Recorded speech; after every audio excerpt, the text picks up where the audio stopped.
Shanti and good morning. आज का जो सम्मान हमारे परमपिता परमात्मा भगवान शिव बम बम भोलेनाथ सर्वशक्तिवान ने जो हमें दिया है वो है मैं सर्व के स्नेही आत्मा हूँ। मैं सर्व के स्नेही आत्मा हूँ। I am a soul loving to all. I am a soul loving to all. But loving to all कैसे होते हैं?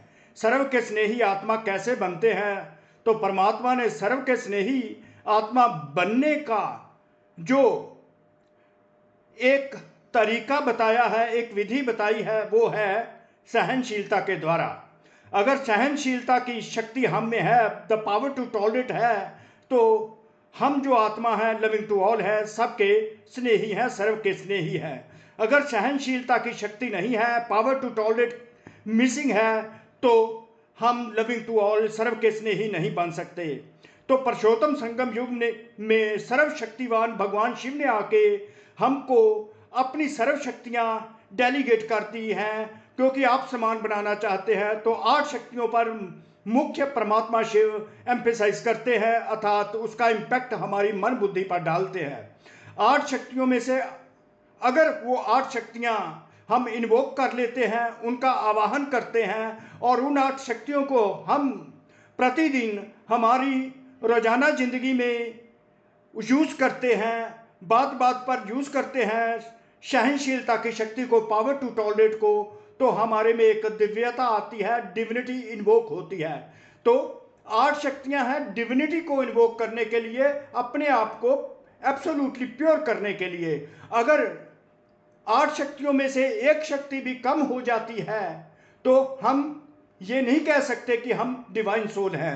हम डिवाइन सोल तभी होते हैं जब हम हमारे में 8 शक्तियां परमात्मा जो इम्बाइब करवाना चाहते हैं, हमें धारण करवाना चाहते हैं, जब वो 8 शक्तियां होती हैं तो हमारे में दिव्यता आ जाती है। तब हम कह सकते हैं कि मैं एक दिव्य आत्मा हूं, डिविनिटी इन्वोक हो जाती है। तो दिव्यता को इन्वोक करने के लिए 8 ही शक्तियां जरूरी हैं, जिनमें से एक शक्ति पावर टू टॉलरेट है। पावर टू टॉलरेट अर्थात सहनशीलता की शक्ति, जो हमारे प्रतिदिन रोजाना जीवन के लिए, जीवन शैली के लिए अति ही अनिवार्य है। क्योंकि अगर सहनशीलता की शक्ति नहीं है, सहनशीलता की देवी शक्ति नहीं है जो हम में दिव्यता पैदा करती है, तो संगठन जो होते हैं, जो परिवार होते हैं, सोसाइटी होती है, कंट्री होता है, वर्ल्ड होता है, उसमें हम यूनिटी पैदा नहीं कर सकते, एकता पैदा नहीं कर सकते। अगर एकता होती है तो सहनशीलता के कारण ही होती है। अगर मैं सामने वाली आत्मा को एक अपने अनुसार चलाना चाहता हूं तो मुझ में टॉलरेशन की पावर होनी चाहिए, और दोनों तरफ होनी चाहिए। ये टू वे ट्रैफिक है।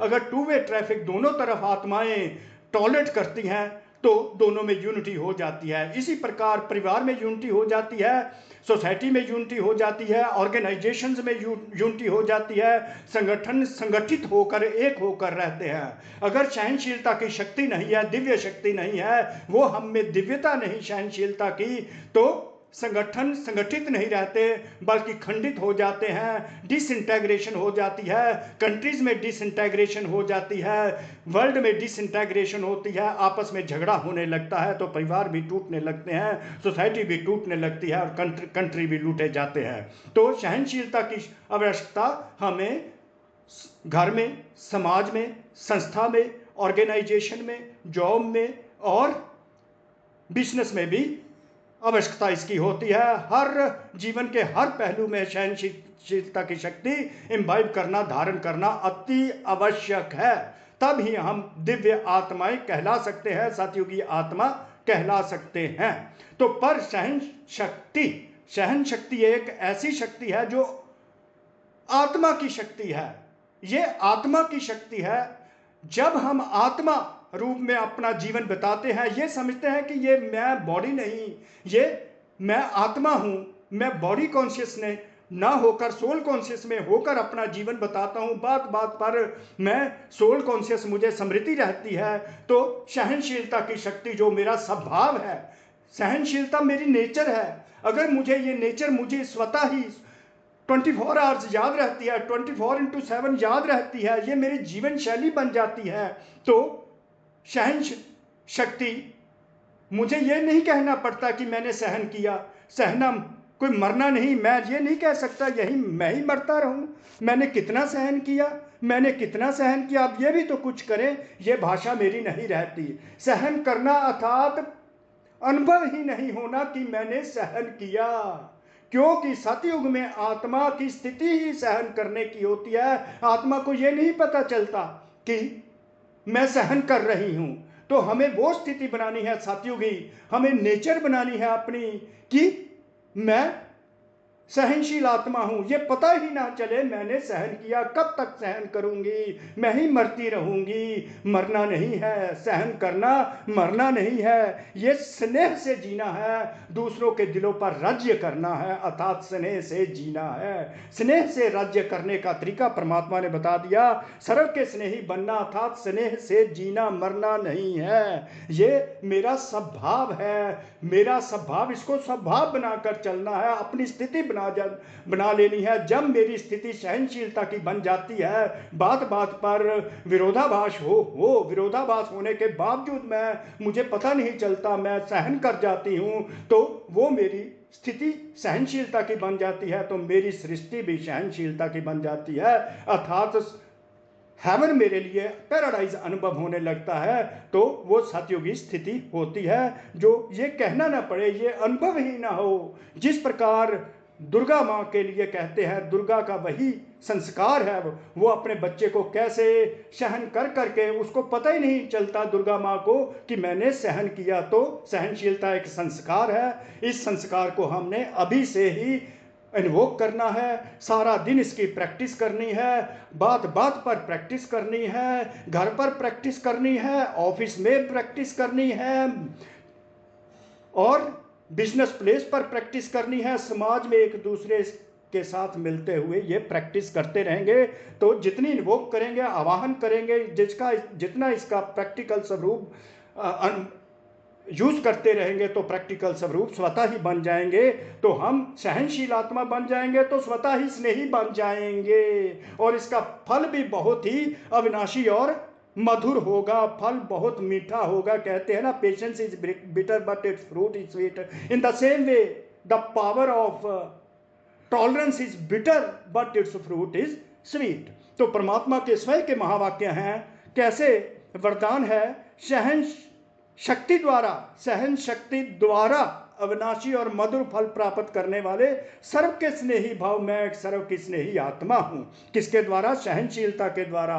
अगर मैं सहनशील आत्मा हूं तो मुझे अविनाशी मीठा फल मिलता ही रहेगा। हम संगठित रूप में रहेंगे, कोई लड़ाई झगड़ा नहीं होगा, हम प्यार से रहेंगे। तो इसके लिए एक रहम भाव भी रखना है, प्यार से रहना है, सहनशील बनकर रहना है, तभी हमें मीठा फल का स्वाद आता रहेगा।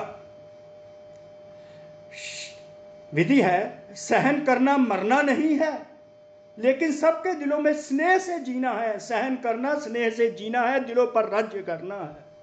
कैसा भी विरोधी हो, अर्थात अपोज करने वाला हो, रावण से भी तेज हो, 10 सिरों वाला रावण भी हो, एक बार नहीं, जैसे रावण 10 सिर 10 रूप लेकर आता है, तो 10 बार भी सहन करना पड़े, फिर भी सहन शक्ति का फल जो होगा वो अविनाशी और मीठा ही होगा, पैलेटेबल ही होगा, नॉट इम्पैलेटेबल, पैलेटेबल ही होगा, मीठा ही फल होगा। सहन शक्ति का फल जो होगा वो बहुत ही डेलिशियस होगा, अविनाशी और मधुर होगा। 10 बार सहन किया, ये 10 बार सहन किया, ये काउंट नहीं करना पड़े।